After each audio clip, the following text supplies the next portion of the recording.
Hello everyone, welcome to another video of quantum field theory. In today's video, we'll be talking about how to quantize spinor fields.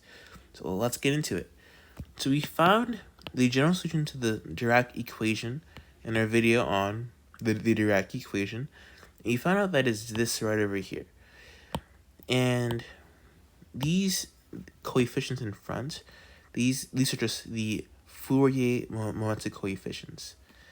And these coefficients have a subscript s next to it because we are summing over the spin states. Then here we have our spinors, which are just the inner spinor structure to our spinor fields. So here's the Dirac equation over here. We have our gamma matrices, our bias spinor. The gamma matrices fulfill a very important anti-commutation relation over here. And these are some videos that they guys might want to watch just to get some more background on the concepts that we will be using in this video. Here's some extra information that might be useful. Spinors have a very different metric compared to just ordinary 4 vectors. These what's called the spinor metric over here. And the reason is that when we multiply spinors together, or take the inner product of spinors, similar to like for 4 vectors, you want the metric to stay the same when we Lorentz transform our spinors. And we can't use the Minkowski metric for that because these are just these are 2-component Weil spinors, by the way. So we'd have to use a 2x2 metric. But we can't just use a 2x2 Minkowski metric since spinors transform differently from vectors. So we have to make up our own sort of new metric called the spinor metric. So that's some more interesting things to mention. And yeah, so here's a reminder of the spinor field. And just like how before, when we quantized our complex scalar field, we let this component be conjugated so that it can create particles. And just like before, we can have these commutation relations over here, from which we can derive these ones over here. Now, you might be wondering what this A and this B is over here, because these aren't Greek indices. Now, we use A and B here, and we call those spinor indices. And here, A is going from 1 to 4. And remember how in the Dirac equation, we found 4 independent solutions to the Dirac equation. And the spinor indices are referring to those 4. And spinor indices are pretty weird. I don't really fully understand how they're supposed to work, but I believe that this is supposed to give us a 4x4 matrix in the end. That's how you would sort of deal with those indices. We will get out a 4x4 matrix. And this is basically telling us that if we are considering different spinor indices, then the spinors will anti-commute. And if we are dealing with the same indices, then they will not. So that's just some more important info. But what's really more important are these relations right over here. Well, again, we'd find out that C conjugate K is going to create particles. And D conjugate K is going to create antiparticles. Now, you guys might be wondering why we are using anti-commutation relations instead of the commutation relations as before. Recall that the commutator between A and B is defined as A times B minus B times A. And the anti-commutator, we use curly brackets, that's A times B plus B times A. And we can find some intuition because we use the anti-commutator for the gamma matrices. So we kind of see why that there's some motivation behind using these anti-commutators. And also, if we could still quantize our spinor fields by using the normal commutation relations. However, if we were to actually do that, we would find a Hamiltonian that looks something like this, where this is the number operator. And this Hamiltonian tells us that each B antiparticle state contributes a negative energy to our system. And so this, of course, just leads us back to the Dirac sea, which is a big problem of its own. However, if you use the anti-commutation relations, this would instead become a plus. So the antiparticles will contribute a positive energy. And then you guys can see why that is if you were to actually go through and explicitly solve the Hamiltonian. But we're not going to do that today because it's mathematically hefty, and I don't want this video to be too long. So that's why we are using the anti-commutation relations instead of the normal relations from the complex scalar field. Say that we were working with a scalar field. We had A of k, A conjugate k prime was just 2 pi cubed delta of k minus k prime. Now what about for the commutator of A of k in itself? Well, that's just going to be A of k minus A of k, which is just going to be 0, because any object will commute with itself. That also implies that the commutator of the creation operator with itself also gives us 0. So now we have a spinor field. The commutator between C conjugate K and C conjugate K would be 0. But instead of using the normal commutation, we will say the anti-commutator. If I say commutator, I mean anti-commutator for spinors. Now this would mean that C conjugate K plus C conjugate K equals 0. Now since C conjugate K is a scalar number, the only way that this is possible is if C conjugate K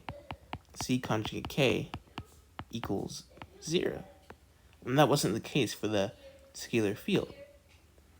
This means that, because recall that C conjugate K, right, if it acts on the vacuum state, it's going to give us one particle with momentum K, and technically with spin S. So if we act on the vacuum state with 2 creation operators,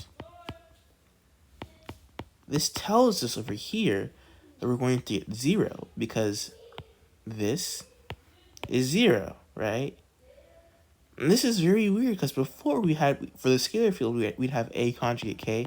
That would just give us 2 particles with momentum K.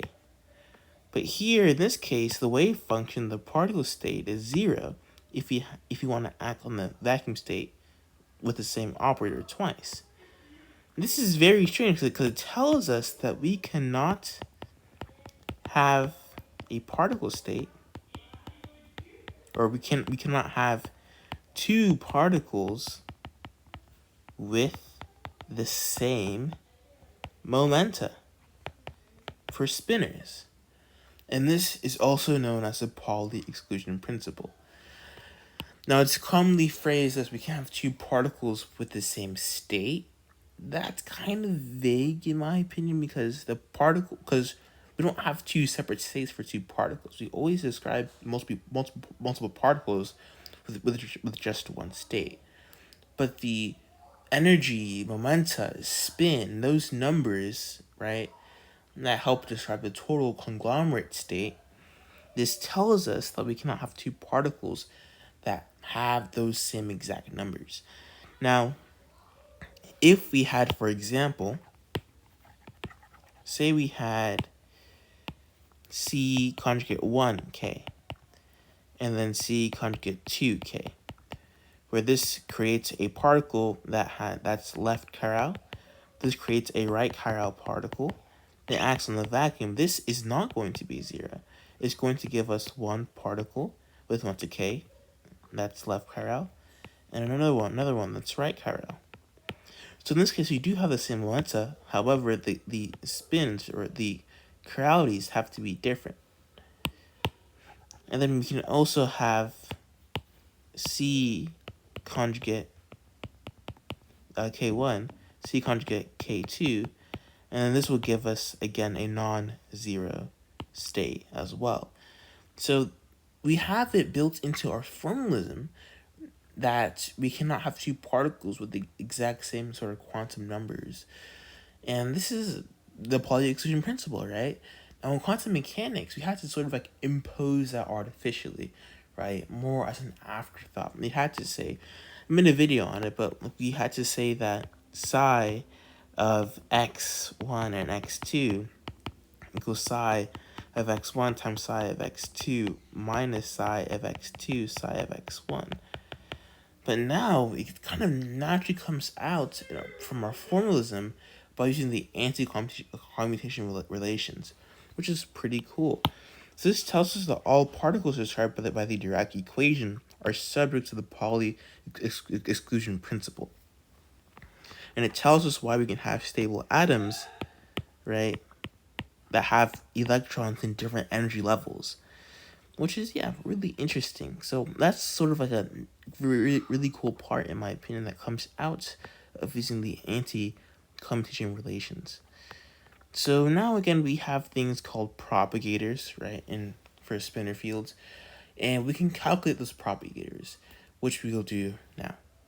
So we know that psi creates a particle at x, or an antiparticle at x, and phi conjugate times the vacuum state creates a particle at x. And we can see this because if we were to multiply psi over here by the vacuum state, we'd see that this would just destroy the particle. This creates a particle, and this is an anti-spinor over here, right? So those were sort of like the rules for psi, and we'd have to conjugate psi in order to actually get out a particle. The important part of spinor multiplication is that when we multiply spinors together, we shouldn't really do psi conjugate psi. Instead, we should do psi bar psi, where psi bar is defined as being psi conjugate gamma naught, where the gamma naught is the first component of the gamma matrix 4 vector. Why do we do this? I don't know. If you guys know why, please say in the comments, but my book didn't really explain why, unfortunately. So, in order to find the probability amplitude that a particle propagates from x to x prime, we would have to look at this expression right over here. If you want to know why, watch the video on complex scalar field quantization, which is called antiparticles. It explains why there, for the case for the complex spinor field. And yeah, so here's the formula for psi conjugate. All we had to do was just literally just conjugate the Dirac spinor.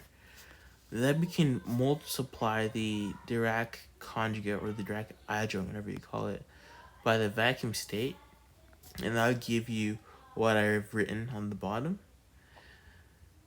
Moving on, we can look at the normal Dirac spinor multiplied by the covector vacuum state, and we know that that's just going to be what we found here conjugated. So if we were to do that, we would get this over here, and then we just have to multiply those two things together and also include that gamma naught factor in there. Is we are multiplying this result over here by this result. That's all we're doing, and then multiplying by gamma as well. If we were to do that, we would get this long expression right over here, but since we can just use the delta function, right, to make it simpler, because this is just going to be 2 pi cubed delta of k minus k prime. These 2 pi cubed cancel out, these combine, and these become the same, and that would just give us this right over here. Now we would be done if we were working with scalar fields, but spinor fields, they have a bit of an annoying sum. We have to sum over the spins, so we have to do that, and that's going to make this a bit more hefty to do. So the important terms to consider is this one over here, because these are the only terms that contain spin indices, and then we'd have to multiply all of those by gamma naught. Now there is a very useful identity in particle physics where the inner product of these two spinors is just k mu gamma mu plus m. You may also see written like this in your textbook. I actually was calculating this amplitude by just like brute forcing the explicit spinner calculation, which I prefer more. But like, I think it would be nice to just like use this identity to make this video faster. And also, while I was brute forcing my answer, I got this answer, but off by a factor of -1. So let's just use the identity to simplify some things. So all we do is we just plug this identity in here. That's what's inside here. And this is, of course, containing the sum over the spins, by the way. And by doing that, we will just substitute that for this over here. And here is our answer for the spinner amplitude. So here is our Feynman propagator right over here for completeness. And this is all being multiplied. And it's under the integral, by the way. So just note that. And yeah, so with that being said, that's the end of this video. Thanks for watching, and have a nice day. We'll see you guys in the next video, and which will be on gauge theories, which are super interesting. Bye.